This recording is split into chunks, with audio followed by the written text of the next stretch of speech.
ओम सभी को शुभ नमस्ते सज्जनों।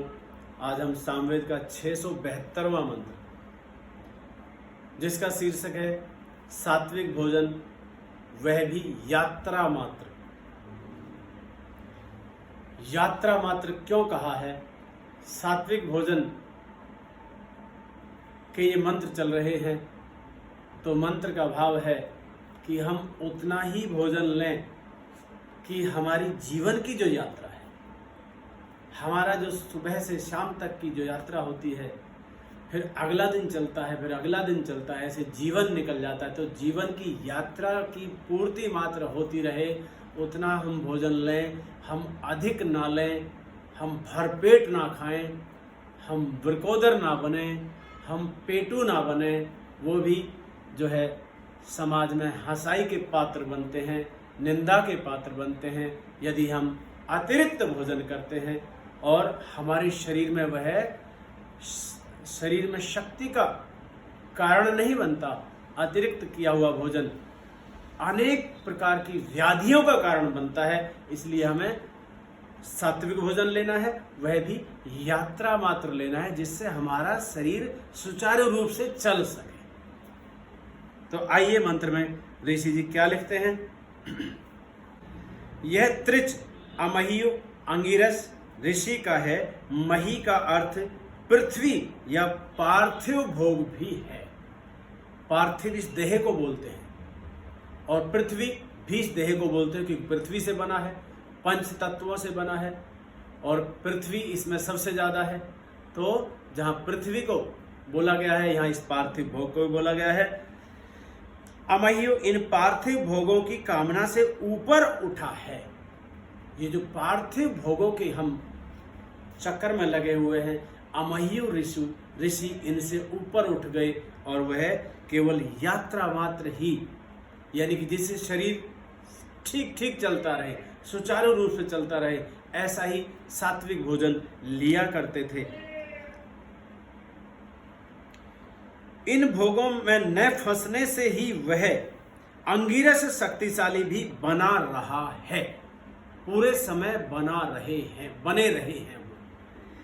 यह प्रभु से कहता है कि मैं, ऋषि जी कहते हैं कि मैं ज्ञान में स्थित होता हुआ तुझसे पैदा किए गए सात्विक अन्नों का केवल पार्थिव शरीर को धारण करने के लिए स्वीकार करता हूं। ये जो पार्थिव शरीर है हमारा, आमतौर पे मृत देह को पार्थिव बोलते हैं, जबकि ऐसा नहीं है। हमारा जीवित देह भी पार्थिव ही कहलाता है।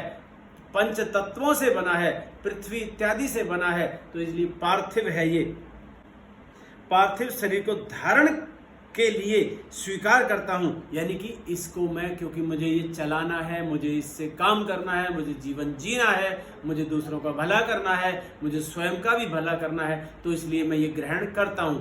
ऐसा ऋषि कह रहे हैं। अमह्यो तामस व राजस भोजनों के सेवन का तो विचार ही नहीं करता। उनका तो विचार मात्र भी उनके मन में नहीं आता।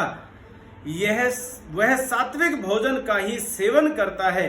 द्युलोक, यानी कि हमारा जो मस्तिष्क है, एक तो द्युलोक वह है ऊपर आकाश, लेकिन हमारा जो मस्तिष्क है यह द्युलोक कहलाता है। द्युलोक मस्तिष्क में स्थित होने वाला, अर्थात ज्ञान प्रधान जीवन बिताने वाला व्यक्ति सात्विक भोजन ही तो करेगा।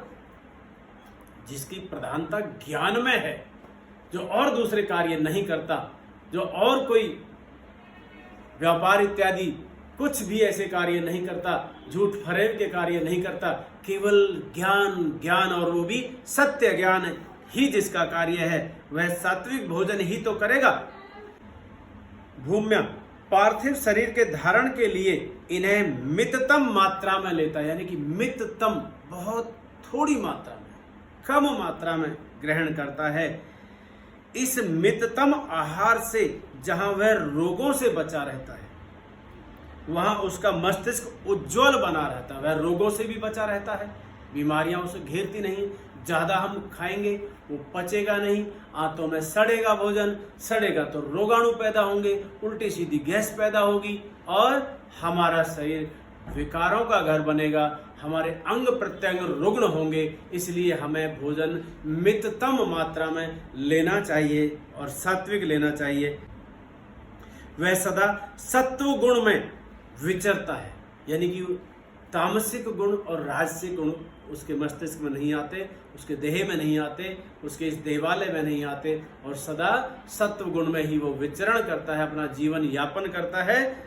इस प्रकार यह नित्य सत्वस्थ व्यक्ति हमेशा, नित्य मीन्स हमेशा सत्व के अंदर स्थित रहने वाला, उदात्त सुख को तथा महनीय कीर्ति को प्राप्त करता है। महनीय यानी कि महान, जिसकी चारों तरफ चर्चा होती हो, ऐसी कीर्ति को प्राप्त करता है, ऐसी प्रसिद्धि को प्राप्त करता है। पार्थिव भोगों में फंसकर मनुष्य प्रभु की समीपता और महान आनंद का अनुभव कभी नहीं कर पाता। यदि हम पार्थिव भोगों में फंसेंगे, अनाप शनाप खाएंगे, उल्टा सीधा खाएंगे, तामसिक और राजसिक खाद्य पदार्थों को अपनाएंगे, तो हम कभी भी आनंद और महानता का अनुभव नहीं कर सकते। यह प्रकृति में फंसकर जीर्ण शक्ति हो व्याधियों का शिकार हो जाता है। साथ ही यह अधिक खाने वाला व्यक्ति लोक में भी निंदित होता है, समाज के अंदर भी उसकी निंदा की जाती है जगह जगह, और लोग उसे पेटू व वृकोदर आदि शब्दों से स्मरण करने लगते हैं। वस्तुतः हम संसार में खाने के लिए ही आए भी तो नहीं, वस्तुतः हम संसार में खाने के लिए आए भी तो नहीं कि हमारा केवल उद्देश्य खाने ही खाने का है। भोजन हम ले लें, उसके बाद तो हमें कुछ परहित के, परोपकार के, कुछ दूसरों के हित के, दूसरों की भलाई के, जहाँ हम स्वयं की भलाई का करते हैं, परिवार की भलाई का करते हैं, वहाँ हमें समाज हित के और राष्ट्र हित के कार्य भी अपनी दिनचर्या में शामिल रखने ही चाहिए। स्वादिष्ट भोजनों के खाने में व्यस्त पुरुष तो पशुओं से भी कुछ गिर सा जाता है। स्वादिष्ट भोजनों के ही खाने में जो व्यस्त पुरुष होते हैं, वह तो पशुओं से भी गिर सा जाता है, यानी कि इतना तो पशु भी नहीं गिरते। पशु भी जैसा मिलता है वैसा ही ग्रहण कर लेते हैं, रूखा सूखा, और कई बार नहीं मिला तो नहीं मिला तो भी वह प्रसन्न रहते हैं, गिर सा जाता है। पशु भी शरीर धारण के लिए ही खाते हैं, स्वाद के लिए नहीं। वह शरीर को बड़ा करने के लिए, यानी कि अपने शरीर को विकसित करने के लिए, जीवन यात्रा को चलाने के लिए ही भोजन ग्रहण करते हैं पशु भी, वह स्वाद के लिए नहीं लेते। इस सारी बात का ध्यान करके ही अमयु अग्रिम मंत्र में प्रार्थना करता है कि भावार्थ, हम सत्व गुणों में अवस्थित हो शरीर यात्रा के लिए ही भोजन करें। सत्व गुणों में अवस्थित हो, यानी कि हमारे गुण बिल्कुल भी तामसिक और राजसिक ना आए। जब हम वो भोजन नहीं लेंगे तो सत्व गुणों में ही अवस्थित होंगे, और हम यात्रा मात्र ही भोजन लें, जिससे हमारे शरीर की जो जीवन यात्रा है ये सुचारू रूप से चल सके, इसमें कोई बाधा ना आए, हम रुग्ण ना हो, रोगी ना हो, और हम दूसरों पे आश्रित ना हो। ऐसा हमारा प्रयास और संकल्प होना चाहिए। आपने मंत्र को ध्यानपूर्वक सुना। सभी को शुभ नमस्ते, धन्यवाद।